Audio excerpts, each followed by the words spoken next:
O anime de Gachakuta pode ser cancelado? Que história é essa? O que tá acontecendo? Tem muitos rumores aí acerca de tudo que tá envolvendo o anime, a sua produção, as vendas do mangá. Muita gente acaba falando da mesma coisa e sem querer às vezes cria fake news, muita desinformação. Então vem comigo hoje que além da gente fazer a análise do episódio número 8 dessa primeira temporada, eu também vou comentar com vocês rapidamente sobre tudo que tá acontecendo dessa história do possível cancelamento de Gachakuta. Então fica tranquilo, vem com o Mano 7 e vambora. E aí galera, beleza? 7 aqui, gente. No vídeo de hoje eu tô aqui pra poder trazer pra vocês os meus comentários enfadonhos, né? Com direito a muito entretenimento de tudo que aconteceu nesse 8º episódio dessa primeira season do anime de Gachakuta, que como vocês já sabem, eu tô adorando o anime, tô curtindo demais trazer essa cobertura aqui no canal pra vocês. E antes da gente entrar na polêmica, eu queria pedir pra você deixar nos comentários com a hashtag docinho, quem viu o episódio tá ligado, qual a sua nota de 0 a 10 pra esse episódio de hoje. A minha nota eu só vou revelar no final da análise, então fica até o final. E agora comentando com vocês sobre essa questão toda do cancelamento de Gachakuta, o que tem de verídico nessa história, o que é fake news da galera. A parada é a seguinte, galera, o anime no ocidente, ele tem feito um sucesso moderado. O que é um sucesso moderado? Basicamente o anime, ele tá indo bem, ele tá performando num nível de popularidade aceitável,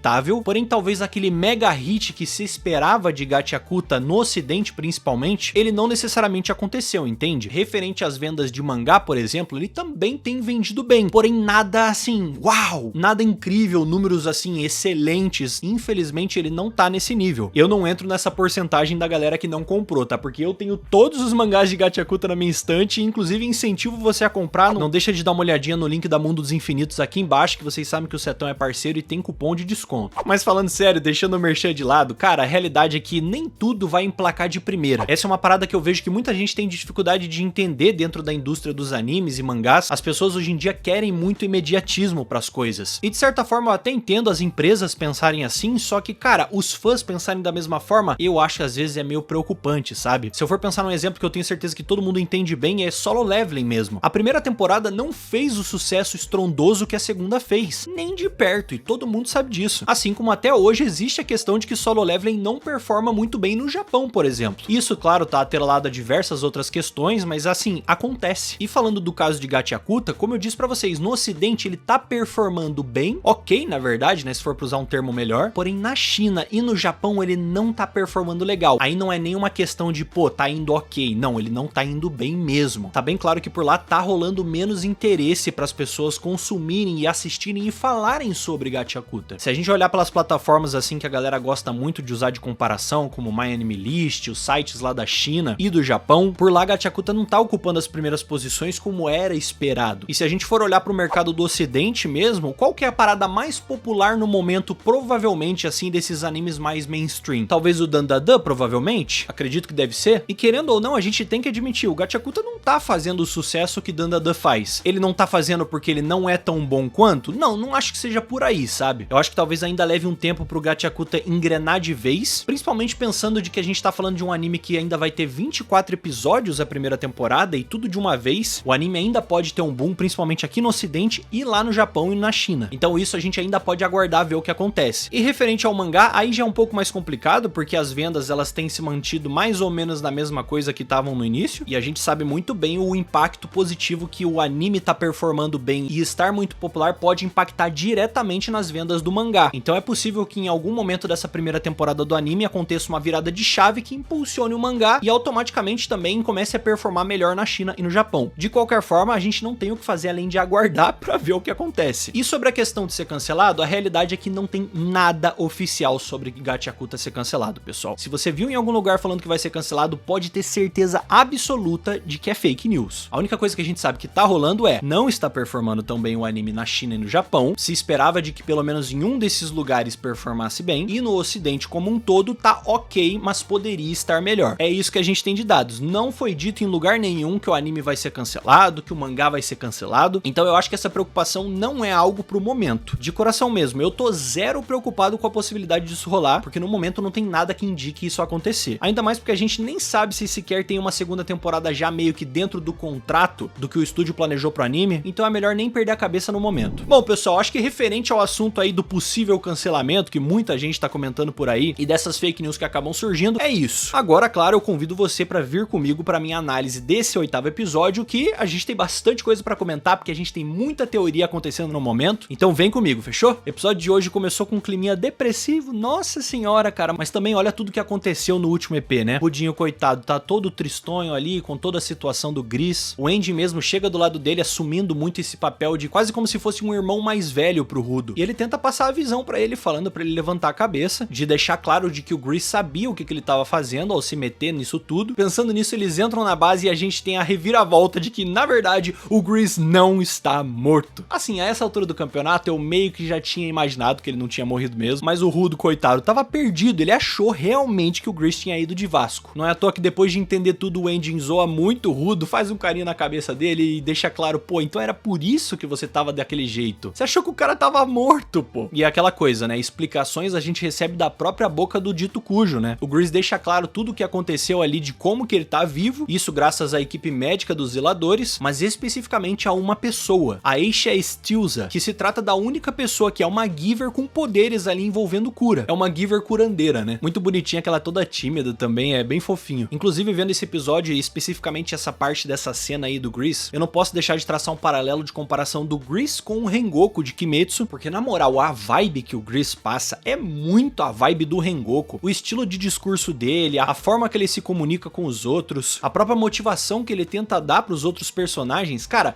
eu não sei se é eu que tô enlouquecendo ou se realmente tem traços do Rengoku que a gente consegue ver claramente no personagem do Gris. Se você já assistiu Kimetsu, eu imagino que sim, se você tá vendo esse vídeo nesse canal, deixa nos comentários se você também percebeu isso. E é sempre muito bonitinho ver o Rudo feliz, até porque a gente viu que ele se importa muito com o Gris, mesmo conhecendo ele há pouco tempo. Depois desse leve susto, a gente tem quem dando as caras? O chefão dos zeladores. O chefão esse que se chama Corvus e ele finalmente deu as caras. E você vê que o cara realmente é chefe quando ele chega botando banca, né? Porque ele já chega deixando claro, ó, Rudo, eu sei da tua parada, eu sei que você só queria dar uma ajudinha e meter o pé, mas eu vi tudo que você passou nesse pouco tempo, como você se afeiçoou com os seus parceiros, então pra mim tudo ficou muito claro. É legal ver que o chefão, ele analisou realmente tudo que rolou envolvendo o Rudo. Nunca é simples as coisas, né? Resumo da ópera, o Corvus dá as boas-vindas pro Rudo, realmente agora se tornando oficialmente um membro dos zeladores. E, inclusive, ele fala pra ele passar na sala dele, porque ele vai ganhar um presentinho, uniforme e algumas informações que ele tá interessado. E nem demora muito pra isso acontecer, o Rudo já vai pra sala do chefão e eles começam a bater um papo. A gente acaba descobrindo sobre uma tal fronteira, que na verdade é uma parada que divide a superfície com o paraíso, e que, de acordo com as informações, se as pessoas cruzam a fronteira, elas acabam morrendo. Junto com essa informação que o Corvus passa ali pro Rudo, a gente também ganha uma lenda urbana sendo contada pra gente, de uma forma que o climinha do episódio fica bem misterioso, eu diria. A gente acaba ouvindo falar de uma tal mulher misteriosa que mora numa zona proibida, e que, de acordo com a história, essa mulher, ela observava as pessoas caírem lá de cima. Dizia essa mulher misteriosa de que existiam pessoas que conseguiam subir e descer sem morrer. Ou seja, meus amigos, aqui o cérebro faz como?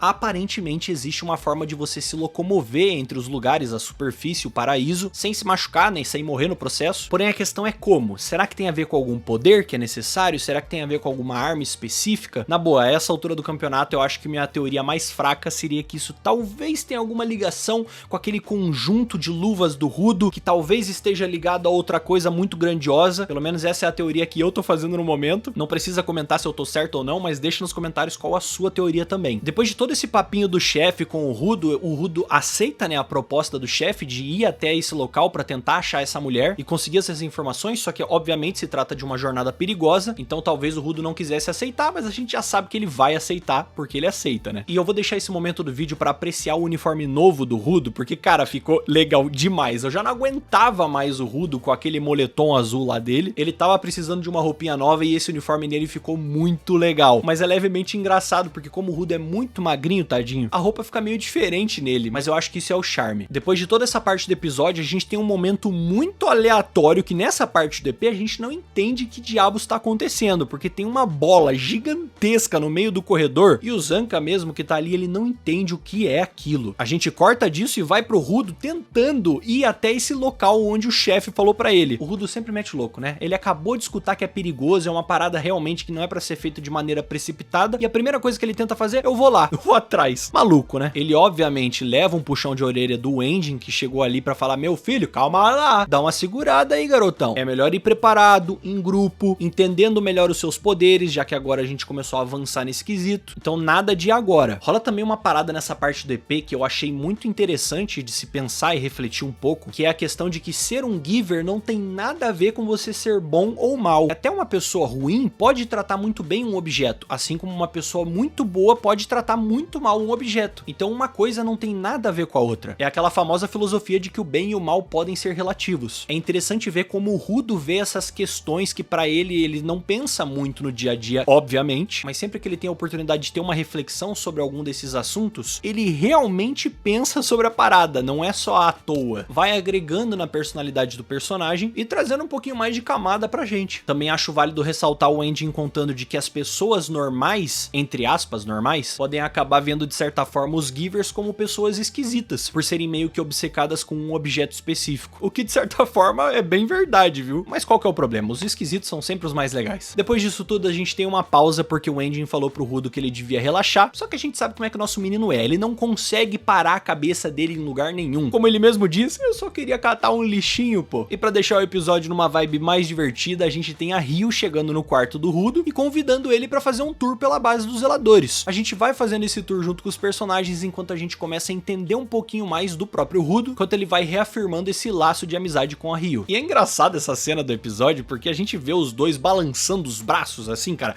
de um lado pro outro. Só que o ângulo que tá sendo feito nessa cena é de baixo pra cima, então os braços deles parecem muito maiores do que eles realmente são. Eu gostei muito, eu achei que ficou engraçado. Curioso também que a Ryo perguntou pro Rudo o que ele fazia lá em cima pra passar o tempo, e ele é muito honesto, não tem nada de mentira no que ele fala. Ele basicamente conta pra ela, pô, eu passeava com o Recto pra ver as paisagens, eu catava lixo e sofria bullying. Mano, olha a vida que o moleque tinha. O homem sofreu, tá? O menino sofreu muito. E é engraçado ver a naturalidade que ele fala isso. Ah, eu sofria bullying, pô. Melhor ainda é a Ryo falando, não, pô, bullying aqui também tem, fica tranquilo. Mas a melhor parte desse tour vem quando a Ryo pergunta o que ele comia lá em cima e ele deixando claro, ó, comia sopa, pão. Só que o grande questionamento vem quando ela pergunta, mas e docinho? Você comia doce lá em cima? E aí ele todo, não, pô, doce é comida de rico, comida da galera da elite. E aí rola uma cena que pra mim ela é muito desconexa, porque a Ryo olha pra cara do Rudo. Uma cara, de safada. Ela olha pra ele falando, aqui tem, pô. Simplesmente a gente entra numa parte do episódio que rola um tráfico de doces. A gente descobre todo o esquema dos zeladores pra conseguirem esse fornecimento de doces quase que infinito. O doce nesse universo é quase como se fosse as drogas, pô. Tem tanto, inclusive, que o Rudo fica em choque. Coitado, o menino nunca comeu um docinho. E não é à toa que na hora que ele experimenta um doce totalmente incentivado pela Ryo, ela é a culpada, já deixando claro, ele fica maluco, não consegue parar de comer doce, cara. E, nossa, eu nunca me senti tão identificado com um personagem como nesse momento. Eu entendo o problema de parar de comer doce. É difícil